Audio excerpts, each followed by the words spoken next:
ನಮಸ್ಕಾರ.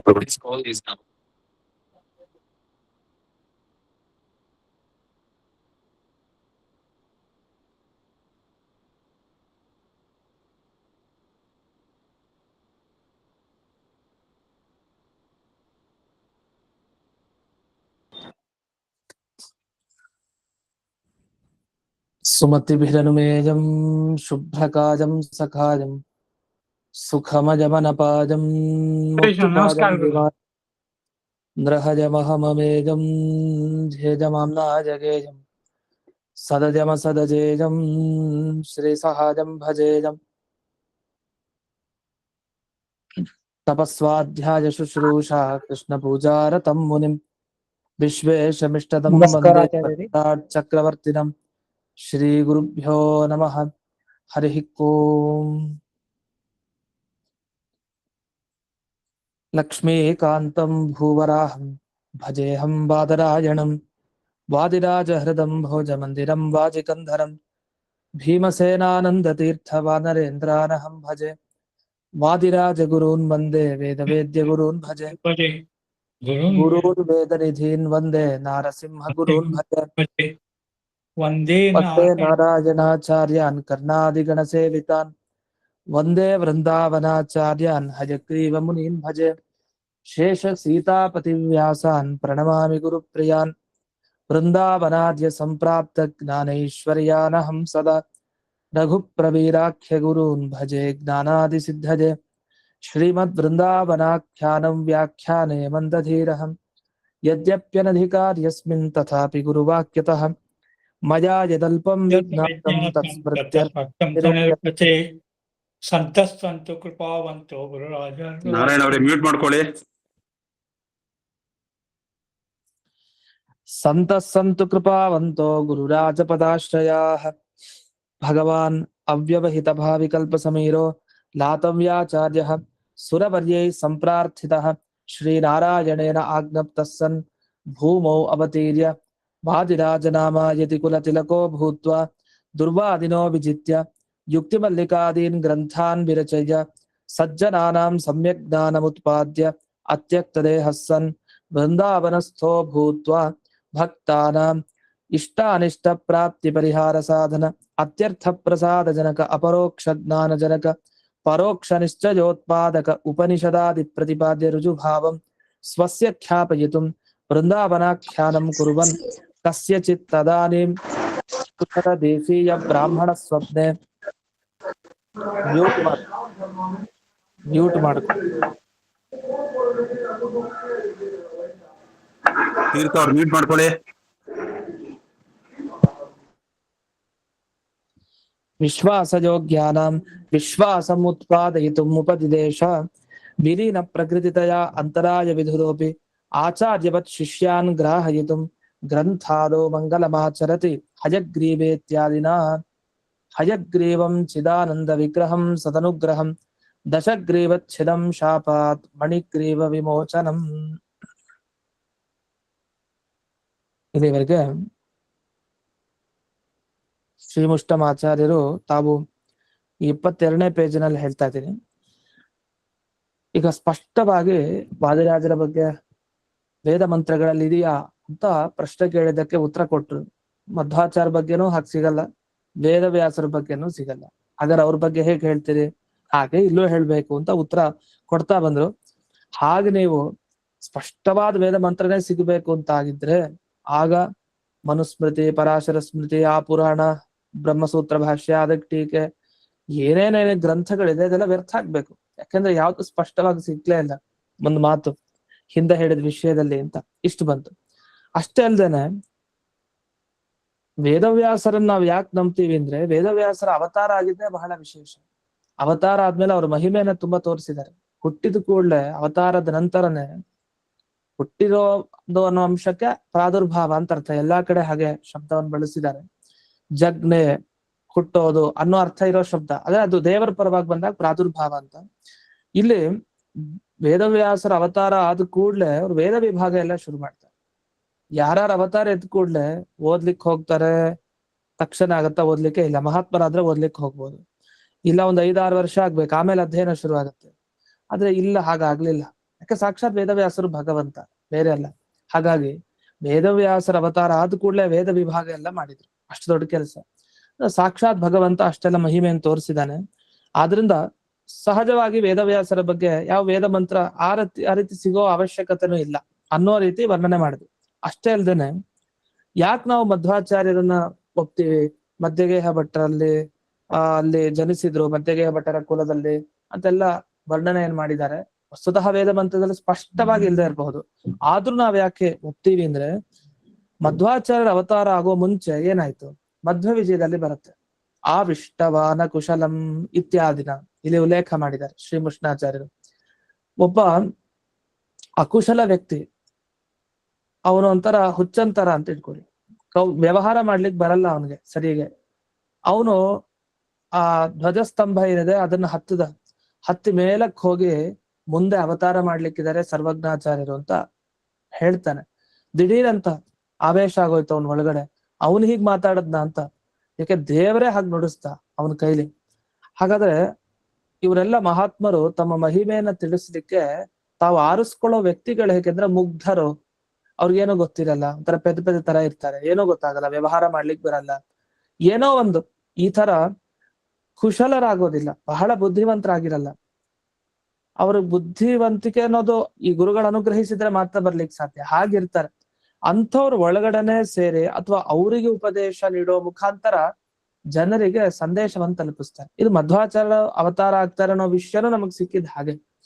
ಒಬ್ಬ ಅಕುಶಲನಾದ ವ್ಯಕ್ತಿಯ ಒಳಗಡೆ ಭಗವಂತ ತಾನು ನುಡಿಸ್ತಾನೆ ಸೇರಿ, ಮುಂದೆ ಅವತಾರ ಆಗ್ಲಿಕ್ಕಿದೆ, ಯೋಚನೆ ಮಾಡ್ಬೇಡಿ ಸಜ್ಜನರೆಲ್ಲ ಅಂತ.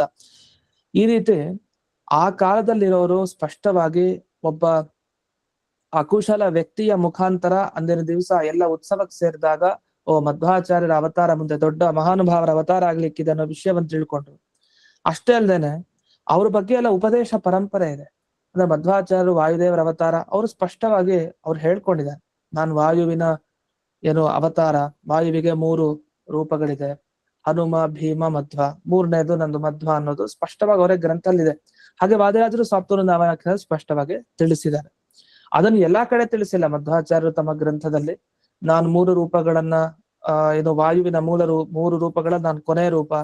ಈ ಶ್ಲೋಕ ಏನ್ ಬರುತ್ತಲ್ಲ, ಯಸ್ಯತ್ರಿ ನಿಧಿತಾನಿ ವೇದ ವಚನೆ ಅಂತ ಮಧ್ವಾಚಾರ್ಯರ ಶ್ಲೋಕ, ಆ ಶ್ಲೋಕ ಎಲ್ಲಾ ಸರ್ವಮೂಲ ಗ್ರಂಥಗಳಲ್ಲಿ ಭಾಗಗಳಲ್ಲಿ ಕೊನೆಗೆ ಸಿಗಲ್ಲ, ಕೆಲವು ಕಡೆ ಸಿಗತ್ ನಮ್ಗೆ. ಸ್ವಾಪ್ತವೃಂದಾವನಾಖ್ಯಾನಲ್ಲಿ ಅಧಿಕೃತವಾಗಿ ಹೇಳ್ಬಿಟ್ಟಿದ್ದಾರೆ ವಾದಿರಾಜರು ಅವರ ಬಗ್ಗೆ. ಹೀಗೆ ಮಹಾತ್ಮರೆಲ್ಲ ತಮ್ಮ ಗ್ರಂಥದಲ್ಲಿ ಹೇಳಿದ್ ಒಂದಾದ್ರೆ, ಅವರ ಶಿಷ್ಯರು ಆ ಕಾಲದಲ್ಲಿರೋರು ಎಲ್ಲ ಉಪದೇಶವನ್ನ ನೀಡ್ತಾ ಓ ಇವರು ಇಂಥ ಸ್ವರೂಪ ಅನ್ನೋ ನಿಶ್ಚಯ ನಮಗಾಗತ್ತೆ. ಅಷ್ಟೇ ಅಲ್ಲದೆ ಗ್ರಂಥ ಸಿಗ್ತಾ ಇದ್ದಿಲ್ಲ ಸ್ವಾಪ್ತವೃಂದಾವನಾಖ್ಯಾನ ಅನ್ನೋ ಗ್ರಂಥ. ಹೀಗೆ ಮಧ್ವಾಚಾರ್ಯರ ಬಗ್ಗೆ ನೀವೇನ್ ಮಾಡ್ತೀರಿ ಹಾಗಾದ್ರೆ, ಆ ಕಾಲದಲ್ಲಿ ಹೇಳಿದ ವ್ಯಕ್ತಿ ಅವನು ಅಕುಶಲನೇ, ಇಲ್ಲೂ ಅಕುಶಲ ಅಂತ ಸಾಮ್ಯ ನೋಡ್ಬೇಕು ಅಂತ ಇದಕ್ಕೆ ಹೇಳ್ಕೊಡ್ತಾ ಇರೋದು ಶ್ರೀಮುಷ್ಣಮಾಚಾರ್ಯರು.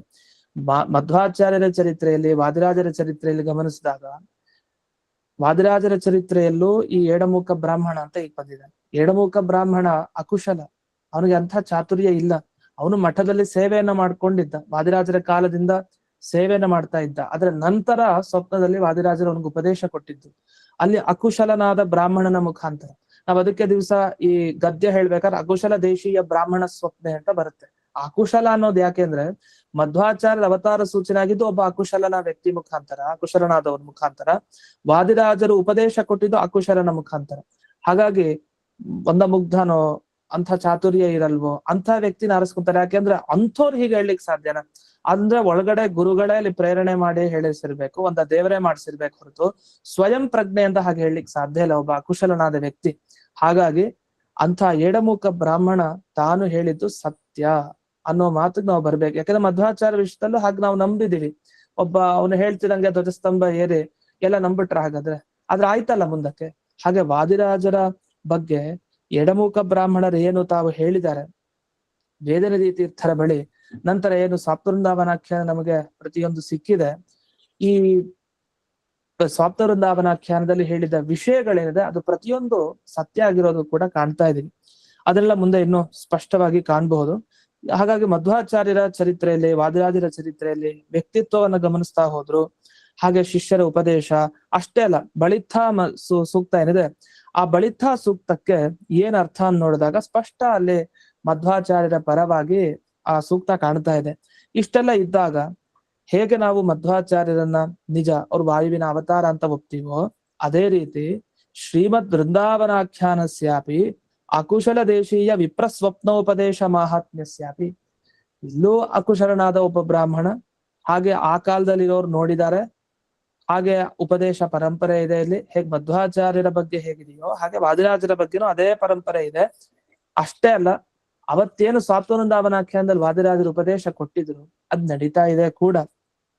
ಹಾಗಾಗಿ ಉಕ್ತಾರ್ಥಸ್ಯ ಇದಾನೀಂ ದ್ರಷ್ಟುಂ ಯೋಗ್ಯಸ್ಯ, ಈಗಲೂ ನಾವು ಅದನ್ನ ಕಾಣಬಹುದು ಅಂತ ವಿಷಯಗಳು ಇದೆ. ಹಾಗಾಗಿ ಅತೀಂದ್ರಿಯ ವಿಷಯಗಳಲ್ಲಿ ಈಗ ತಾನೇ ಹಿಂದೆ ಹೇಳಿದ ರೀತಿಯಿಂದ ಯಾರು ಈ ಸ್ವಾತ್ವವೃಂದಾವನಾಖ್ಯಾನವನ್ನ ನೋಡ್ತಾರೋ ಅವರಿಗೆ ಎಲ್ಲ ಶ್ರುತಿ ಸಂವಾದ ಸಿಗತ್ತೆ. ಅಂದ್ರೆ ಸ್ವಾತ್ವವೃಂದಾವನಾಖ್ಯಾನದಲ್ಲಿ ಹೇಳಿದ ವಿಷಯ ವೇದಗಳಲ್ಲೂ ಸಿಗತ್ತೆ. ಯಾಕೆ ಭಗವಂತನ ಮಹಿಮೆಯನ್ನು ಹೇಳ್ತಾರೆ, ಸರ್ವಮೂಲ ಗ್ರಂಥದಲ್ಲಿ ಬಂದ ವಿಷಯಗಳಿದೆ, ಯುಕ್ತಿ ಮಲ್ಲಿಕಾದಲ್ಲಿ ಬಂದ ವಿಷಯಗಳಿವೆ. ಇದಕ್ ವೇದದಲ್ಲಿ ಸಂವಾದ ಸಿಗಲ್ವಾ? ನಾವ್ ಹೇಳಿದ ವಿಷಯ ಯಾವಾಗ ಪ್ರಮಾಣ ಆಗುತ್ತೆ? ವೇದದಲ್ಲೂ ಆ ಮಾತುಗಳು ಬಂದಿರ್ಬೇಕು. ಮಾತುಗಳಂದ್ರೆ ಶಬ್ದತಃ ಬಂದಿರ್ಬೇಕು ಅಂತಿಲ್ಲ, ನಾವ್ ಹೇಳೋ ವಿಷಯ ಅಲ್ಲಿ ಬಂದಿದ್ರೆ ಸಾಕು. ಬೇರೆ ಬೇರೆ ಶಬ್ದ ಇದ್ರೂ ಆಯ್ತು. ಹರಿ ಸರ್ವೋತ್ತಮತ್ವವನ್ನ ಹೇಳ್ತೇವೆ, ಯಾವುದು ಸ್ವಾತ್ವವೃಂದಾವನಾಖ್ಯಾನ. ವಾಯುದೇವರ ಒಂದು ಮಹಿಮೆಯನ್ನು ತಿಳಿಸ್ತಾರೆ ಸ್ವಾತ್ವವೃಂದಾವನಾಖ್ಯಾನದಲ್ಲಿ, ವಾದಿರಾಜರ ಮಹಿಮೆಯನ್ನು ತಿಳಿಸಿದ್ದಾರೆ. ಹಾಗೆ ಅನೇಕ ದೇವತೆಗಳ ಮಹಿಮೆಯನ್ನು ತಿಳಿಸಿದ್ದಾರೆ, ದಿವ್ಯವಾದ ಮಂತ್ರೋಪದೇಶ ಇದೆ, ಎಷ್ಟೆಷ್ಟು ವಿಷಯ, ಸಾಕಷ್ಟು ವಿಷಯ. ಇದಕ್ಕೆಲ್ಲ ವೇದಗಳಲ್ಲೂ ಸಂವಾದ ಸಿಗತ್ತೆ, ಸುಮ್ನೆ ಹೇಳಲಿಲ್ಲ.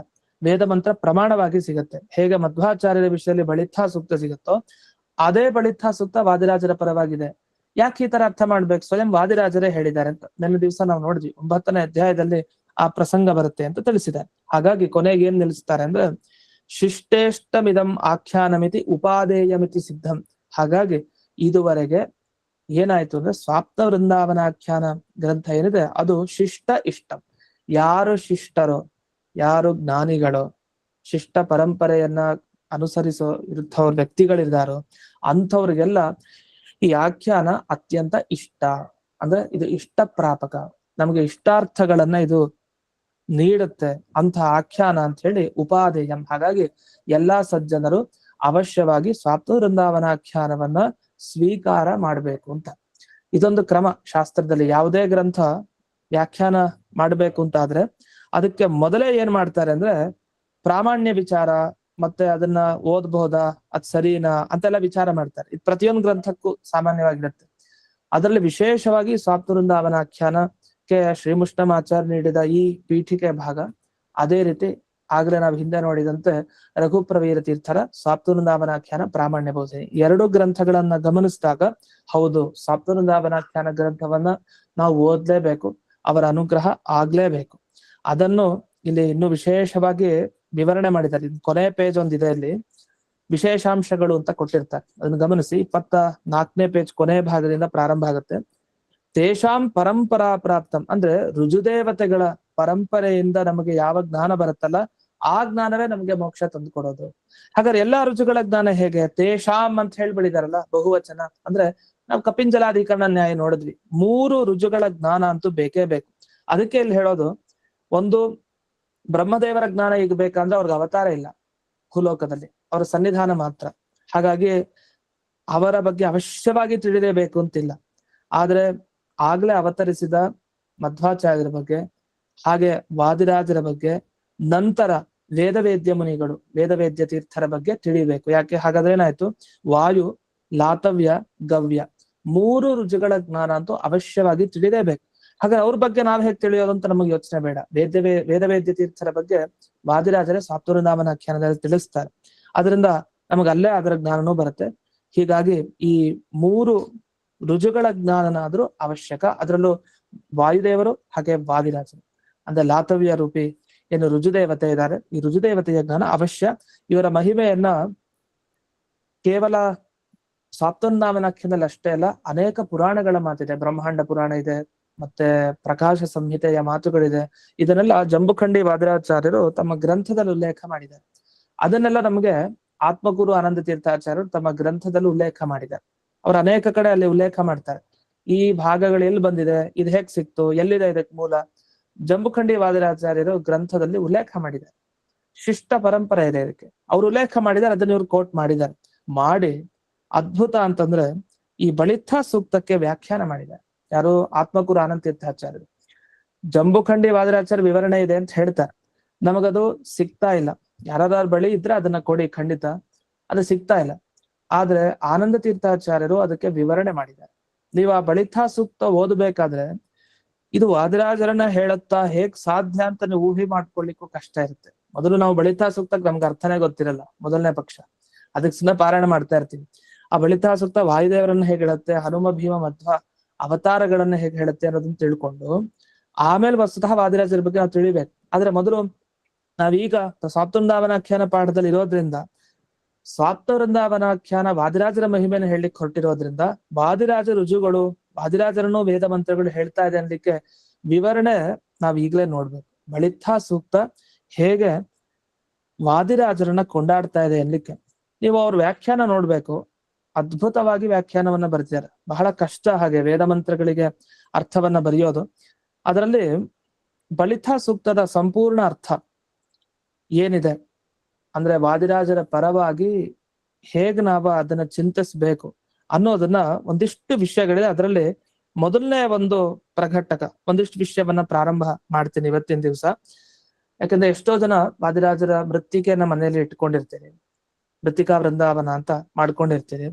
ಅದಕ್ಕೆ ಮೃತ್ತಿಕೆ ಅಂತೂ ಇದ್ದೇ ಇರುತ್ತೆ, ವಾದಿರಾಜರ ಭಕ್ತರ ಮನೇಲಿ ಖಂಡಿತ ಇರುತ್ತೆ. ಅದನ್ನ ಪೂಜೆ ಮಾಡ್ಲಿಕ್ಕೆ ಮೃತ್ತಿಕೆ ಅಂತ ಇಟ್ಕೊಳ್ತಾರೆ, ಹಾಗೆ ಹಚ್ಕೊಳ್ಳಿಕ್ಕೆ ಮೃತ್ತಿಕೆ ಒಂದು, ಹೀಗೆ ಇಟ್ಕೊಂಡು ಧರಿಸೋದಿದೆ, ಎಲ್ಲ ಮಾಡ್ತೀವಿ.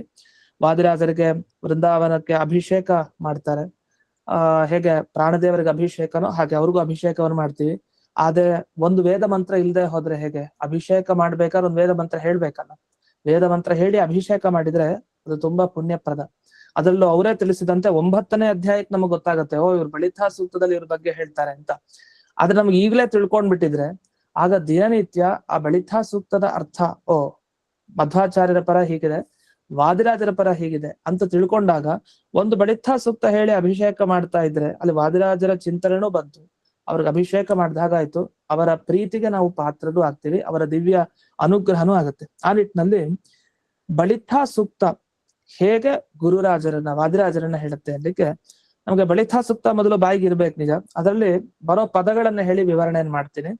ಇದು ಆತ್ಮಕೂರ ಆನಂದ ತೀರ್ಥಾಚಾರ್ಯರ ವ್ಯಾಖ್ಯಾನ. ಏನು ಮಧ್ವ ಅಂತ ಒಂದು ಪದ ಬರುತ್ತದೆ. ಮಧ್ವ ಆಧವೆ ಗುಹಾಸಂತಂ ಮಾತರಿಶ್ವ ಮಥಾಯತಿ ಅಂತ ಇದೆ ಅಲ್ಲಿ ಮಾತು.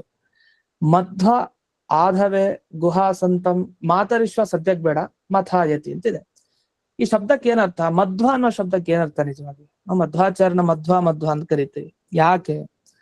ಅವರು ಮಧು ಅಂದ್ರೆ ತುಂಬಾ, ಮಧು ಅಂದ್ರೆ ನಿಮ್ಗೆ ಗೊತ್ತು, ಜೇನುತುಪ್ಪ ಮಧು ಅಂತ ಕರೀತಾರೆ. ಈ ಜೇನುತುಪ್ಪದ ತರ ಸಿಹಿ ಅಂತ ಇಟ್ಕೊಳ್ಳಿ, ಸಿಹಿ ಆನಂದ. ಆನಂದ ಅದು ಮಧ್ವಾಚಾರ್ಯರ ಶಾಸ್ತ್ರ ಓದಿದ್ರೆ ಅದು ಎಂಥ ಆನಂದ? ಮೋಕ್ಷಾನಂದ ನೀಡತ್ತೆ. ಆ ಮೋಕ್ಷಾನಂದ ತಗೊಳ್ಳಿಕ್ಕೆ ಮಧು ಅಂತ ಹೇಳಿದ್ದಾರೆ. ಮಧು ವ ಅಲ್ಲಿ ಹೂ ಅನ್ನೋದು ಲೋಪ ಆಗ್ಬಿಡತ್ತೆ ಅಂತ ಜಯತೀರ್ಥರು ವ್ಯಾಖ್ಯಾನ ಮಾಡ್ತಾರೆ. ಇದು ಹೇಗೆ ಅಂದ್ರೆ ಭೂಹು ಭುವಹ ಸುವಹ ಅಂತ ಇದೆಲ್ಲ ಹೇಳ್ತೀವಲ್ಲ, ಸುವಹ ಅಂತ ಹೇಳ್ತೀವಿ, ಅದನ್ನ ಸ್ವಹ ಅಂತಾನು ಹೇಳೋದಿದೆ. ಭೂರ್ಭುವ ಸ್ವಹ, ಭೂರ್ಭುವ ಸುವಹ ಅಂತ ಸುವಹ ಸ್ವಹ ಆಗ್ಬಿಡತ್ತೆ. ಸು ಅನ್ನೋಲ್ಲಿ ಊ ಹೋಗ್ಬಿಡತ್ತೆ, ಸ್ವ ಆಗ್ಬಿಡತ್ತೆ. ಹಾಗೆ ಮಧು ವ ಅಲ್ಲಿ ಊ ಹೋಗ್ಬಿಡತ್ತೆ, ಮಧ್ವ ಆಗತ್ತೆ. ಇಷ್ಟು ವಿವರಣೆ. ಅಲ್ಲಿ ಮಧು ಅಂದ್ರೆ ಹಾಗಾದ್ರೆ ಆನಂದ ಅಂತ ಅರ್ಥ. ಜೇನುತುಪ್ಪ ಅಂದ್ರೆ ಅದ್ರ ಆನಂದ, ಸಿಹಿ ಆನಂದ, ಅದು ಮೋಕ್ಷಾನಂದ. ಮೋಕ್ಷಾನಂದ ವ ಕೊಡೋ ಅಂತ ಶಾಸ್ತ್ರ ರಚನೆ ಮಾಡಿದ್ದಾರೆ. ಹಾಗಾಗಿ ಮಧ್ವ ಅಂತ ಮಧ್ವಾಚಾರ್ಯರಿಗೆ ಹೆಸರು. ಇಲ್ಲಿ ಮಧ್ವ ಅಂತ ಯಾರಿಗ ಹೆಸರು? ವಾದಿರಾಜರ ಪರ ಇಟ್ಕೊಂಡ್ರೆ ಅದು ವಾದಿರಾಜರ ಹೆಸರೇ ಮಧ್ವ ಅಂತ. ಅದು ಹೇಗ್ ಸಾಧ್ಯ ಮಧ್ವ ಅಂತ ವಾದಿರಾಜರಿಗೆ ಹೆಸರು? ಅದಕ್ಕೆ ಇವ್ರು ವಿವರಣೆ ಮಾಡ್ತಾರೆ. ಆನಂದ ರೂಪಸ್ಯ ಆಚಾರ್ಯಸ್ಯ ಶಾಸ್ತ್ರಂ ಇತಿ ಅರ್ಥಾದ್ ಲಭ್ಯತೆ ಸಮ್ಯಗ್ ವೇತ್ತಿ ಇತಿ ಮಧ್ವ ಅಂತ. ಅಂದ್ರೆ ಮಧ್ವ ಅನ್ನೋಲ್ಲಿ ಮಧು ಅಂತಂದ್ರೆ ಹೇಗೆ ಆಚಾರ್ಯರ ಶಾಸ್ತ್ರ ತಗೊಂಡ್ವಿ, ಮಧ್ವಾಚಾರ್ಯರ ಶಾಸ್ತ್ರ, ಹಾಗೆ ಮಧ್ವಾಚಾರ್ಯನ ತಗೊಳ್ಬೇಕಂತೆ ಮಧು ಅನ್ನೋದ್ರಿಂದ. ಯಾಕೆ? ಅವರು ಆನಂದ ನೀಡುವಂತಹ ಶಾಸ್ತ್ರ ರಚನೆ ಮಾಡಿದ್ರಿಂದ ಅವರನ್ನೇ ಮಧು ಅಂತ ಕರೆದಿದ್ವಿ. ಸುಖಮಯ ಅವರು, ಅಂಥ ಶಾಸ್ತ್ರ ಮಾಡಿದ್ಮೇಲೆ ಅವ್ರ ಆನಂದ ರೂಪಿಗಳು. ಅಂಥವರ ಬಗ್ಗೆ ಚೆನ್ನಾಗಿ ತಿಳಿದಿರೋರು ಯಾರು? ರುಜುದೇವತೆಯಾದ ಲಾತವೀರು ಅಂದ್ರೆ ವಾದಿರಾಜರು ಅಂತ ಅರ್ಥ. ಮಧುವಿನ ಬಗ್ಗೆ ಚೆನ್ನಾಗಿ ಪರಿಚಯ ಇರೋರು. ಅಥವಾ ಆಚಾರ್ಯರ ಶಾಸ್ತ್ರವನ್ನು ತಗೊಳ್ಳಿ, ಆಚಾರ್ಯರ ಶಾಸ್ತ್ರನೇ ಮಧು, ಅದಂತೂ ಸ್ಫುಟ. ಅದನ್ನ ಚೆನ್ನಾಗಿ ಅಂತ ತಿಳ್ಕೊಂಡಿರೋರು ಅಂತ ಅರ್ಥ, ಅದನ್ನ ತಿಳಿದು ಕೊಡೋರು ಅಂತ ಅರ್ಥ. ನಮಗ್ ಗೊತ್ತು ಯುಕ್ತಿ ಮಲ್ಲಿಕಾ ಗ್ರಂಥ ಎಲ್ಲ ನಿರ್ಮಾಣ ಮಾಡಿದ್ದಾರೆ. ಆಚಾರ್ಯರ ಏನು ಸುಂದರವಾದ ವಿಷಯಗಳಿದೆ ಸರ್ವಮೂಲ ಗ್ರಂಥಗಳಲ್ಲಿ, ಆ ವಿಷಯ ಹೇಗಿದೆ ಯುಕ್ತಿ ಮಲ್ಲಿಕಾದಲ್ಲಿ ಅಂತ ಅದು ಓದೇ ನೋಡ್ಬೇಕು ಅಂಥ ಗ್ರಂಥ. ಹೀಗೆ ಮಧುವಿನಂತಿರೋ ಆಚಾರ್ಯರ ಆ ಶಾಸ್ತ್ರವನ್ನ ನಮ್ಗೆಲ್ಲ ಕೊಟ್ಟು ವಾದಿರಾಜರು ಅವರು ತಿಳ್ಕೊಂಡಿದ್ದಾರೆ. ಹಾಗಾಗಿ ಅವರನ್ನ ಮಧ್ವ ಅಂತ ಕರೀತಾರೆ. ಯಾಕಂದ್ರೆ ಆಚಾರ್ಯ ಶಾಸ್ತ್ರ ತಿಳಿಬೇಕು ಅಂದ್ರೆ ಅದು ಅವ್ರಿಗೆ ಸಾಧ್ಯ. ರುಜುದೇವತೆ ಸಮಾನರಾಗಿರೋದ್ರಿಂದ ಮಧ್ವಾಚಾರ್ಯರ ಅಭಿಪ್ರಾಯ ಏನಿದೆಯೋ ಅದು ಅವ್ರಿಗೆ ಮಾತ್ರ ಗೊತ್ತಿರುತ್ತೆ. ರುಜುದೇವತೆಗೆ ಬೇರೆಯವ್ರಿಗೆ ತಿಳಿಲಿಕ್ಕೆ ಕಷ್ಟ, ಸಾಧ್ಯ ಇಲ್ಲ ಪೂರ್ಣವಾಗಿ. ಅದರ ಯೋಗ್ಯತೆಗೆ ತಕ್ಕ ಹಾಗೆ ಎಲ್ಲರೂ ತಿಳ್ಕೊಳ್ಬಹುದು. ಅಂತೂ ಮಧ್ವ ಅನ್ನೋದು ವಾದಿರಾಜರನ್ನು ಹೇಳ್ತಾ ಇದೆ ಅಂತ ಈ ನಿಟ್ಟಿನಲ್ಲಿ ನಾವು ತಿಳಿಬೇಕು. ಇದಾಗ ಏನಾಯ್ತು, ಅವ್ರು ಮಾಡಿದ ಕೆಲಸ ಏನು? ಯಾರು? ವಾದಿರಾಜರು ಅನು ಆಧವೇ ಗುಹಾಸಂತಂ ಮಥಾಯತಿ ಅಂತ. ಗುಹಾಸಂತಂ ಅಂದ್ರೆ ನಿಮಗೆ ಅದು ಗೊತ್ತಾಗತ್ತೆ. ಗುಹಾ ಅಂದ್ರೆ ಗುಹೆ. ಗುಹೆ ಅಂದ್ರೆ ಯಾವ ಗುಹೆ ಇದು? ಎಲ್ಲಿ ಇದ್ದಾರೆ? ನಮ್ಮ ಹೃದಯದ ಹೃದಯ ಅನ್ನೋ ಗುಹೆ, ನಮ್ಮ ಮನಸ್ಸು ಅನ್ನೋದು ಒಂದು ಗುಹೆ. ಈ ಗುಹೆಯಲ್ಲಿ ಸಂತಂ ಇರೋರು ಅಂತ. ಯಾರಿರ್ತಾರೆ ಗುಹೆಯಲ್ಲಿ? ಜೀವನ ಜೊತೆಗೆ ದೇವರಿರ್ತಾನೆ ನಮ್ಮ ಒಳಗಡೆ.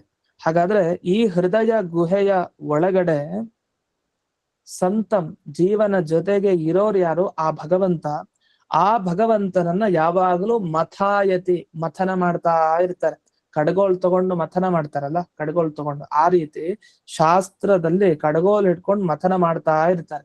ತಮ್ಮ ಬುದ್ಧಿನೇ ಒಂದು ಕಡಗೋಲ್, ಅದನ್ನ ವಾದಿರಾಜರು ಇಟ್ಕೊಂಡು ನಿರಂತರ ಶಾಸ್ತ್ರ ಮಥನ. ಹಾಗಾಗಿ ಯುಕ್ತಿ ಮಲ್ಲಿಕಾ ಅವ್ರಿಂದ ಬಂದಿರೋದು. ಹಾಗಾದ್ರೆ ಹೃದಯದ ಒಳಗಡೆ ಇರೋ ಆ ಭಗವಂತನ ಮಥನವನ್ನ ಚೆನ್ನಾಗಿ ಮಾಡಿದ್ದಾರೆ ವಾದಿರಾಜರು. ಯಾಕೆ ಮಾಡಿದ್ರು? ಅನು ಅವತಾರ ಆದ ಕೂಡಲೇ ಮಾಡಿದ್ದಾರೆ ಇಂಥ ಒಳ್ಳೊಳ್ಳೆ ಕಾರ್ಯಗಳನ್ನ. ಯಾಕೆ ಅಂದ್ರೆ ಆಧವೆ ಅಂತ. ಧವ ಅಂದ್ರೆ ನಿಮಗೆ ವಿಧವೆ ಅಂತ ಶಬ್ದ ಕೇಳಿರ್ತೀರಿ. ವಿಧವ ಅಂದ್ರೆ ಏನರ್ಥ? ಧವ ಅಂದ್ರೆ ಗಂಡ, ಸ್ವಾಮಿ ಅಂತ ಅರ್ಥ. ವಿಧವೆ ಅಂದ್ರೆ ಧವ ಇಲ್ಲಲ್ಲ, ವಿಧವ ಅಂತ ಅರ್ಥ. ಆದ್ರೆ ಆಧವ ಅಂದ್ರೆ ನಮಗೆಲ್ಲರಿಗೂ ಚೆನ್ನಾಗಿ ಧವ ಗಂಡ ಅಂದ್ರೆ ಸ್ವಾಮಿ, ಪತಿ. ಯಾರು ಅಂದ್ರೆ ಅದು ಭಗವಂತ. ಹಾಗಾದ್ರೆ ಭಗವಂತ ಸರ್ವೇಶಾಂ ಪತಿರೇವಚ ಅಂತ ಜಯತೀರ್ಥರು ತಾವು ವಿವರಣೆ ಮಾಡ್ತಾ ಅನುವ್ಯಾಖ್ಯಾನದಲ್ಲಿ ಮಧ್ವಾಚಾರ್ಯ ಮಾತಿದೆ. ಮಮ ಸ್ವಾಮಿ ಹರಿರ್ನಿತ್ಯಂ ಸರ್ವಸ್ಯ ಪತಿರೇವಚ ಅಂತ ಹೇಳ್ತಾ, ಒಂದು ನಮಗೇನ್ ಅನುಸಂಧಾನ ಇರಬೇಕು ಅಂದ್ರೆ ನನ್ನ ಸ್ವಾಮಿ ಆ ದೇವರು, ಹಾಗೆ ಎಲ್ರಿಗೂ ಸ್ವಾಮಿ ಅಂತ. ನಾವು ಸ್ವಾರ್ಥಿಗಳಾಗಿ ನನಗ್ ಮಾತ್ರ ಇವನು ಅನುಗ್ರಹ ಮಾಡೋರು ಅಂತಲ್ಲ, ಎಲ್ರಿಗೂ ಮಾಡ್ತಾರೆ. ಸರ್ವಸ್ಯ ಪತಿ ಅಂತ ಶಬ್ದ ಬಳಸ್ತಾರೆ. ಪತಿ, ಧವ ಇವೆಲ್ಲ ಬಳಸ್ತಾರೆ.